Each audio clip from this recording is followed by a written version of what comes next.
ملک میں طوفانی بارشوں کا الرٹ، شہروں میں اربن فلڈنگ اور لینڈ سلائیڈنگ کا خدشہ، NDMA کی رپورٹ جاری۔ بھلائی اور وسطی علاقوں میں 5 تا 10 اگست تک بارشوں کی پیشگوئی، ممکنہ سیلابی صورتحال کا خطرہ، دریائے چناب اور جہلم میں درمیانی سے اونچے درجے کا سیلاب کا امکان، تربیلا، کالا باغ، چشمہ، تونسا اور گڈو بیراج میں نچلے درجے کا بہاؤ موجود، آئندہ دنوں میں درمیانے درجے کے سیلاب کا امکان۔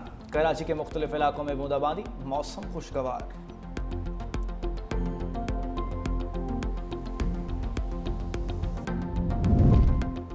نائب وزیر اعظم اور وزیر خارجہ اسحاق ڈار کا امریکی وزیر خارجہ مارکو روبیو سے ٹیلی فونک رابطہ۔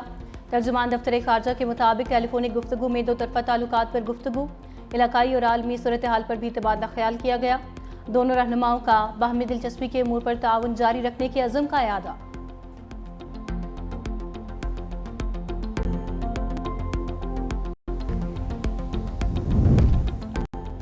صدر ٹرمپ نے 31ویں بار پاک بحر جنگ رکوانے کا کریڈٹ لے لیا۔ نیو جرسی میں میڈیا سے گفتگو کرتے ہوئے امریکی صدر کا کہنا تھا کہ میں نے پاکستان اور بھارت سمیت کئی ملکوں کی جنگیں رکوائیں۔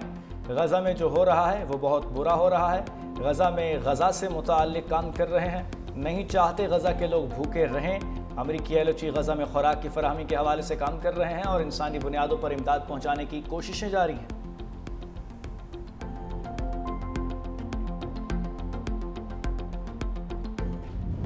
دی Economist field marshal Asim Munir کے ہمجہت کردار کا معترف۔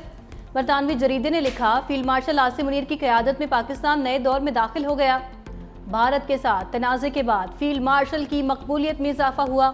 غیر ملکی دباؤ کے باوجود فیلڈ مارشل نے بھارت کے خلاف بھرپور جوابی کارروائی کی۔ فیلڈ مارشل امریکی تعلقات کو نئی جہت دے رہے ہیں۔ جنوبی ایشیا، چین اور مشرق وسطی میں امریکی پالیسی میں بڑی تبدیلی کا اشارہ۔ امریکی پالیسی ساز بھارت کی تخریبی سرگرمیوں کا جائزہ لینے پر مجبور۔ فیلڈ مارشل نے چین اور خلیجی ممالک کے ساتھ متوازن تعلقات بھی برقرار رکھے۔ عالمی سفارتکار اور سرمایہ کار بھی براہ راست فیلڈ مارشل سے رابطے میں ہیں۔ 3 اگست کو شائع ہونے والے مضمون میں فیلڈ مارشل کو خراج تحسین پیش۔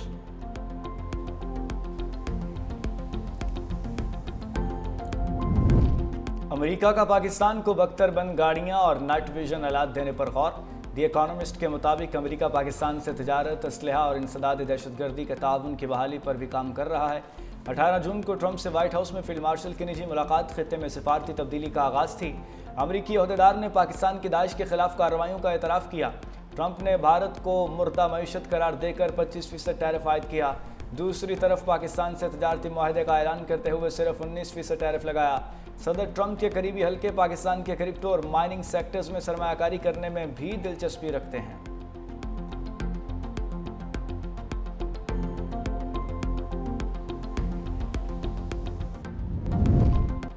ہمارا مقابلہ ایسے دہشت گردوں سے ہے جنہوں نے سپر پاور کو شکست دی۔ وزیر اعلیٰ KP علی امین گنڈا پور کا یوم شہداء کی تقریب سے خطاب۔ کہا، شہداء نے ہمارے اور ہمارے بچوں کے لیے جان کا نذرانہ پیش کیا۔ KP پولیس جن دہشت گردوں کا مقابلہ کر رہی ہے وہ عام دہشت گرد نہیں۔ مجھے فخر ہے بحیثیت وزیر اعلیٰ دوسری مرتبہ یوم شہداء سے مخاطب۔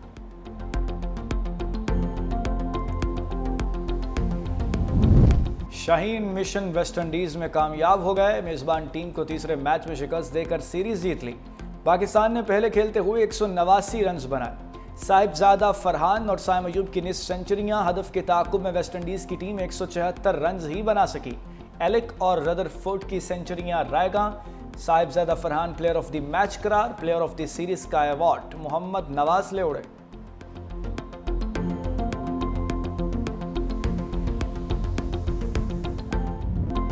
حارث رؤف کا وکٹ اڑانے کے بعد جشن مناتے ہوئے نرالا dance.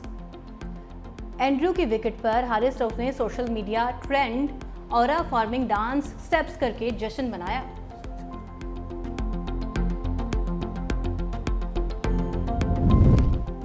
Shahbaz team green West Indies کے خلاف سیریز جیتنے پر صدر مملکت اور وزیر اعظم شہباز شریف کی قومی کرکٹ ٹیم کو مبارکباد۔ صدر مملکت نے کہا، قومی کھلاڑیوں نے بہترین کھیل کا مظاہرہ کر کے دل جیت لیے۔ جیت قومی ٹیم کی محنت کا نتیجہ ہے۔ وزیر اعظم شہباز شریف کی قومی ٹیم، پاکستان کرکٹ بورڈ اور ٹیم مینجمنٹ کو جیت پر مبارکباد۔ کہا، امید ہے ٹیم کی کامیابیوں کا سلسلہ جاری رہے گا۔ چیئرمین پیپلز پارٹی بلاول بھٹو زرداری اور PCB کے چیئرمین محسن نقوی کی بھی قومی ٹیم کو مبارکباد۔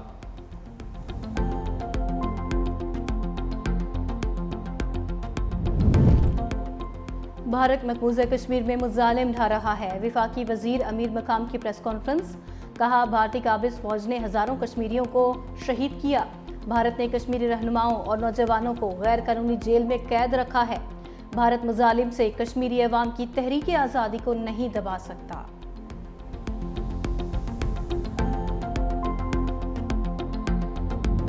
پاکستان سٹاک مارکیٹ میں ایک اور ریکارڈ، پہلی بار 100 انڈیکس 1,42,000 کی نفسیاتی حد عبور کر گیا۔ کاروبار کے دوران 1017 پوائنٹس کا اضافہ، 100 انڈیکس 1,42,052 پوائنٹس پر بند۔ انٹر بینک میں ڈالر کی قدر 18 پیسے کمی سے 282 روپے 53 پیسے ہو گئی۔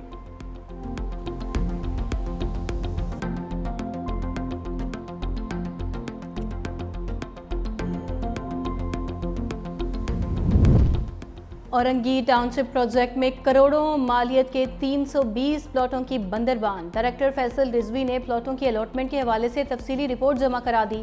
سابق پروجیکٹ ڈائریکٹر کے دور میں قیمتی پلاٹ منظور نظر افراد کو الاٹ کیے گئے۔ رپورٹ میں 500 سے زائد غیر قانونی الاٹمنٹس کی نشاندہی ہوئی۔ 2019 میں ایک ہی شخص کو 26 پلاٹ الاٹ کیے گئے، 180 پلاٹس ایک ہی خاندان کے افراد اور قریبی ساتھیوں کو دینے کا بھی انکشاف۔ میئر کراچی مرتضی وہاب کا نوٹس، تمام پلاٹس کی لیز منسوخ کرنے کا حکم دے دیا۔ اسرائیلی مظالم کے خلاف دنیا بھر میں مظاہرے، لندن اور مانچسٹر میں خالی برتن بچا کر احتجاج، حکومت سے اسرائیل کو ہتھیاروں کی فراہمی روکنے اور تجارتی تعلقات ختم کرنے کا مطالبہ۔ فرانس، جنوبی افریقہ اور یمن میں بھی اسرائیل مخالف مظاہرے کیے گئے۔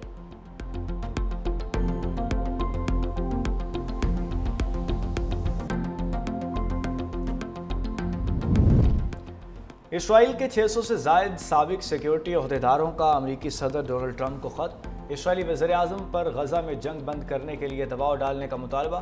خط بھیجنے والوں میں موساد، شباک اور اسرائیلی فوج کے سابق اعلیٰ حکام شامل۔ خط میں کہا گیا کہ حماس اب اسرائیل کے لیے خطرہ نہیں رہی۔ ٹرمپ نے ماضی میں لبنان میں جنگ رکوانے میں کردار ادا کیا، اب غزہ میں بھی کردار ادا کریں، اسرائیلی یرغمالیوں کی واپسی اور غزہ کے لیے جنگ کے بعد کے منصوبے پر توجہ دیں۔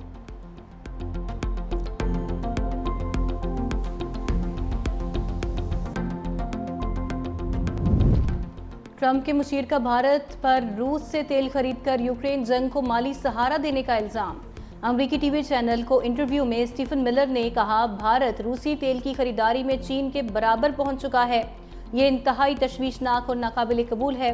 صدر ٹرمپ کا موقف دو ٹوک ہے، روسی تیل کی خریداری کا مطلب یوکرین جنگ کو جاری رکھنا ہے۔ صدر ٹرمپ کے مشیر کے بیان پر واشنگٹن میں بھارتی سفارت خانہ خاموش۔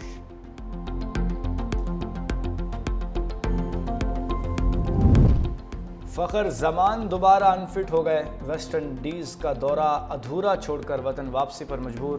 فخر زمان ہیمسٹرنگ انجری کی وجہ سے ویسٹ انڈیز کے خلاف ون ڈے سیریز میں حصہ نہیں لے پائیں گے۔ وہ ویسٹ انڈیز کے خلاف دوسرے T20 میچ کے دوران انجری کا شکار ہوئے تھے۔